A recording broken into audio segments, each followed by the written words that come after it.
essendo l'ultima serata, è la fine del quarto anno di esperienza e quindi quando si è alla fine tutti noi di solito siamo abituati a tirare un po' le somme. Noi siamo contenti per l'esperienza che abbiamo avuto anche quest'anno, perché mediamente abbiamo avuto una partecipazione sui 120 persone ad ogni conferenza. Le conferenze erano 12, per cui un impegno senza dubbio molto, molto importante. E quindi, avendo tirato le somme prima di questa serata, come circolo ci sentiamo di ratificare il nostro pensiero dedicato alla divulgazione scientifica, non tanto per consentirvi di partecipare con leggerezza a dei quiz televisivi, ma invece per contribuire alla formazione e a creare curiosità e quindi approfondire sempre di più gli argomenti del mondo che ci circonda. E passateci un po' di autocelebrazione che anche noi contribuiamo nella formazione di tutti quanti, giovani compresi e non solo. A questo punto basta con i riassunti, i commenti e i bilanci. Vedete qui con me abbiamo un ospite che alcuni di voi già conoscono, è il professor Giulio Peruzzi, che di fatto è il nostro consulente scientifico presso l'Università di Padova, ci aiuta e ci indirizza ogni anno nell'organizzare sempre queste iniziative. E ricordo, ci sarebbero tante cose da dire su di lui, ma ricordo quella che per noi pesa di più, ovvero che è incaricato proprio dal rettore dell'università appunto nella divulgazione scientifica, e quindi la sua partecipazione al nostro circolo ha per noi una valenza di tutto rispetto, perché ci consente di fare delle iniziative sicuramente di qualità.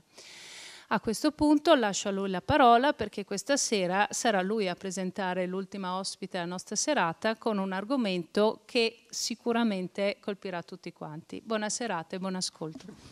Allora, grazie, io mi sento sempre un po' in imbarazzo in questa cosa che sì, aiuto volentieri questa organizzazione, ma devo dire che il merito è tutto vostro, diciamo.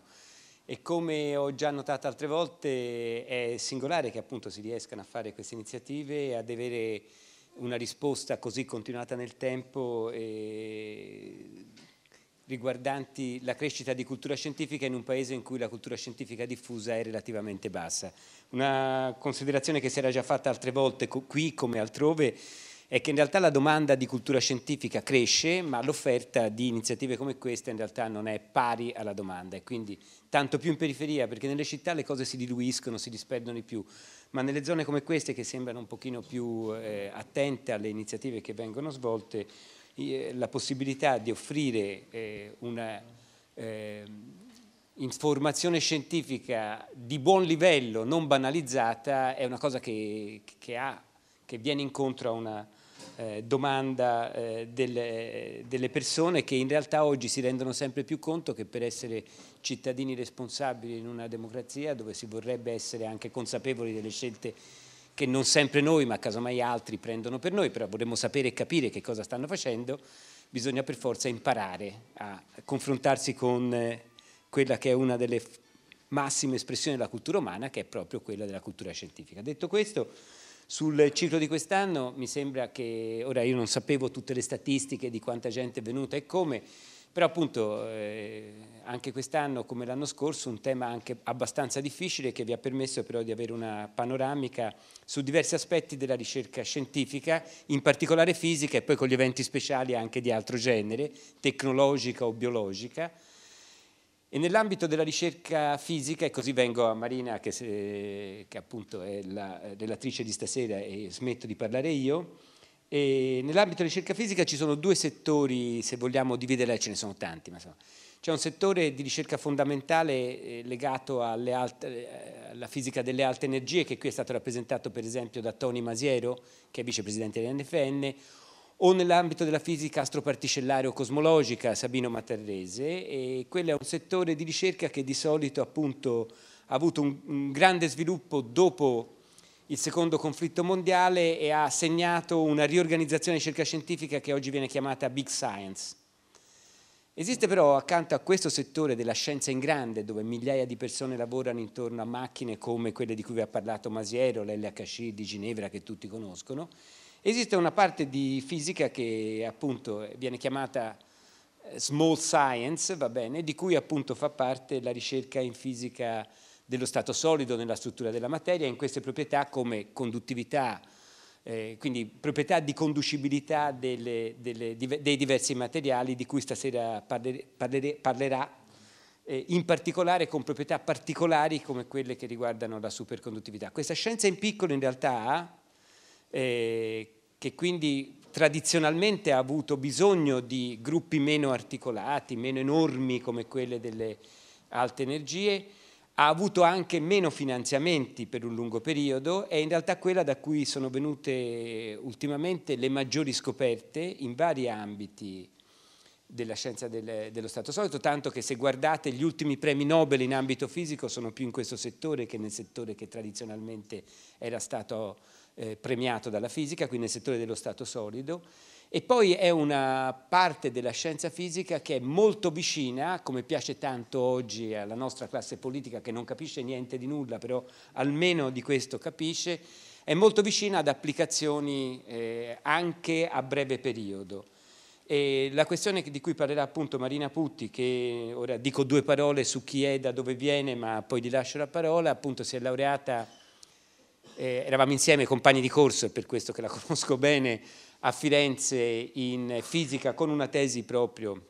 su argomenti affini a questa, poi abbiamo fatto anche il dottorato di ricerca in fisica insieme a Genova su campi completamente diversi. Io mi occupavo di roba che non c'entra niente, mentre lei faceva ricerche serie sulla superconduttività, costruendo macchine che non sempre funzionavano quando si volevano farle funzionare, e da allora si è occupata di superconduttività. La superconduttività, vi spiegherà per bene lei, ma in questi ultimi anni ha avuto un grande impulso perché è una caratterizzazione delle capacità di trasportare corrente dei materiali che fino a pochi anni fa, 20-25 anni fa, si pensava che fossero solo proprie di materiali tenuti a bassissime temperature. Invece oggi sembra che le cose siano cambiate e Marina ce ne racconterà qualcosa. E Marina Putti è diventata, da queste sue esperienze di formazione iniziale, uno dei punti di riferimento, se non il principale punto di riferimento di ricerca in questo settore nell'ambito della fisica italiana. Ovviamente per fare questo bisogna avere rapporti internazionali e Marina ha avuto periodi di formazione o di collaborazione in Italia e all'estero con gruppi che lavorano in altri paesi su questo settore e oggi appunto lavora a Genova, ma non solo lì, in uno dei settori, in una delle sedi universitarie dove su questi tipi di ricerche ci sono riunite un gruppo di persone che fa massa critica. Ringrazio Marina e gli do la parola. È un tipo di fisica che appunto che non ha bisogno di molto, ovviamente di qualcosa sì, e purtroppo ormai insomma, la ricerca in Italia, lo sapete tutti, è molto poco finanziata, però grazie al fatto appunto finanziamenti europei, comunque contatti internazionali, l'Italia sta continuando ad svolgere un ruolo abbastanza importante in molti campi. E in particolare su queste tematiche proprio Genova, quindi io vengo un po' anche a raccontarvi e non solo la realtà mia che sono universitaria, come adesso vi dirò, ma poi insomma anche certe realtà industriali che secondo me è proprio la cosa su cui l'Italia davvero non ha mai puntato e invece deve fare, perché come vi racconterò proprio dal nostro laboratorio sono uscite delle realtà che adesso invece industrializzano i prodotti di cui vi andrò a raccontare, quindi i nostri studenti lavorano, vengono assunti, insomma in questo momento sono cose così importanti che anche sapere non solo di formare degli scienziati ma anche formare dei tecnologi che però poi lavoreranno e anche contribuiranno quindi allo sviluppo insomma, del nostro paese è ancora più importante che crescere degli scienziati in questo momento, cioè ci sentiamo anche molto motivati in questa direzione. Comunque vabbè, questo mi è venuto da dirlo anche grazie a quella che è stata l'introduzione di Giulio. Allora, a questo punto insomma, sono stata già presentata, posso dire giusto per, appunto, io sono professore all'Università di Genova, però appunto faccio parte anche di questo laboratorio che si chiama SPIN e mi fa piacere presentarlo perché in realtà sono solamente 3 anni che è nato come laboratorio del CNR e vedete SPIN sta proprio per Superconducting and Innovative Materials, e diciamo proprio per quanto riguarda la superconduttività è l'istituto CNR più importante in Italia, e io proprio mi occupo, in qualche modo sono la responsabile di questa attività, quindi insomma parlo anche a nome, perché tutto quello che vi racconterò è anche frutto di tutto insomma, questo gruppo che mi sostiene, che è molto ampio. Allora, vi dicevo, la storia ha proprio 100 anni, o meglio 101, perché la scoperta è avvenuta nel 1911. E però andiamo per gradi. Adesso, insomma, gli argomenti di cui parlerò, vedete, prima cosa proverò a raccontarvi cos'è la superconduttività, anche proprio a nasare quali sono i meccanismi che la determinano. Ne faremo una breve storia, vedete, una storia ricchissima di premi Nobel, con questo vi farò toccare con mano quanto è una ricerca che è stata premiata e quindi quanto è l'importanza. Ne vedremo poi le applicazioni, vedrete che sono in molti campi, e poi parlerò, in realtà la mia materia sono proprio quest'ultima qua, però ci arriveremo alla fine, poi perché io il mio lavoro di ricerca è proprio quello di investigare nuovi materiali, perché come capiremo c'è ancora moltissimo da fare, sia per insomma, sviluppare nuove applicazioni, ma anche in funzione di materiali che abbiano poi le caratteristiche giuste. Allora, che cos'è la superconduttività? Come prima cosa dobbiamo domandarci cos'è la conduttività di un metallo. Adesso non so, forse riuscite a vedere, qua ci sono da una parte un metallo, un filo del microfono, il filo che porta corrente, tutti i metalli sono costituiti da atomi, i quali atomi però hanno perso, ecco forse adesso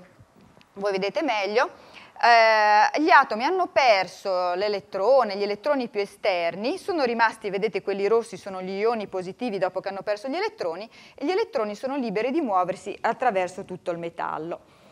Allora, questi elettroni sono liberi di muoversi, però si muovono di modo caotico, e quindi di fatto in queste condizioni, vedete, sono anche molto veloci, però non c'è trasporto netto di corrente. Quindi per farli muovere, quindi per farli attraversare il filo, per farli raggiungere tutti gli strumenti che noi vogliamo alimentare, dobbiamo applicare una differenza di potenziale, che è lì insomma rappresentata, possiamo immaginarlo come una forza, in questo caso questo piano inclinato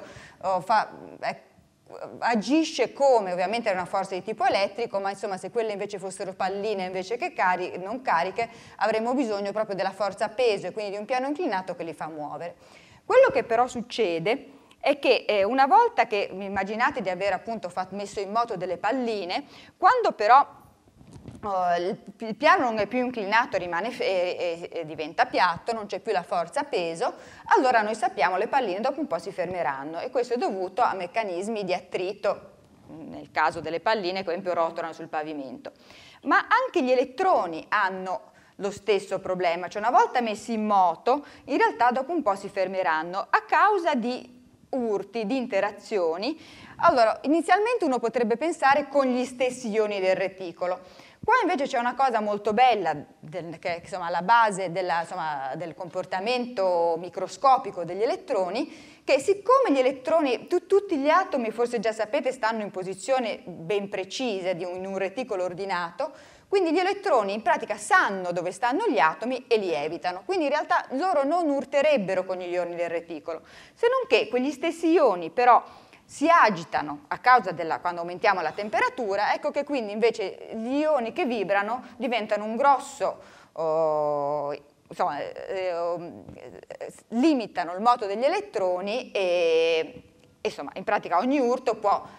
costringere l'elettrone a tornare indietro, comunque a non portare più la sua carica nella direzione in cui vogliamo. E poi ci saranno anche le imperfezioni del reticolo, e anche queste rompono la periodicità. Allora, quindi di fatto, quando noi vogliamo far passare corrente attraverso un circuito, siamo in condizioni della cosiddetta conduttività che ho chiamato imperfetta, perché quel metallo avrà una resistenza dovuta a tutti questi meccanismi di urto, per cui noi faremo passare una corrente I, e si svilupperà però una tensione V, e alla fine vedete la corrente la possiamo avere, ma in funzione di quella tensione V, ovvero di quel lavoro che stiamo facendo, di quell'energia che stiamo sprecando per spingere la corrente, proprio a causa della resistenza che gli elettroni oppongono al passaggio di corrente. Ma se potessimo invece avere un metallo in cui la resistenza è 0, avremo allora la conduttività perfetta, perché allora potremo lanciare una corrente e poiché la resistenza è uguale a 0, la tensione sarà uguale a 0, ovvero quella corrente girerà senza bisogno del piano inclinato che la fa muovere.